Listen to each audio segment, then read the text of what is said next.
জুলাই গণ অভ্যুত্থান দিবস উপলক্ষে নারায়ণগঞ্জের তোলারাম কলেজে আয়োজিত আলোচনা সভায় বক্তব্য দেয়াকে কেন্দ্র করে ছাত্রদল ও ছাত্র শিবিরের দুই গ্রুপের মধ্যে বাকবিতণ্ডা হয়।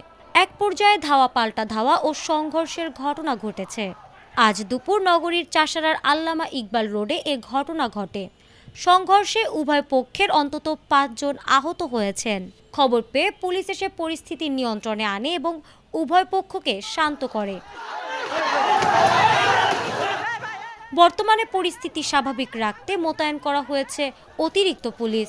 আহতদের মধ্যে ছাত্র শিবিরের ৩ কর্মীকে খানপুর ৩০০ শয্যা হাসপাতালে ভর্তি করা হয়েছে। এ ঘটনায় পরবর্তী আইনগত ব্যবস্থা প্রক্রিয়াধীন বলে জানান অতিরিক্ত পুলিশ সুপার হাসিনুজ্জামান।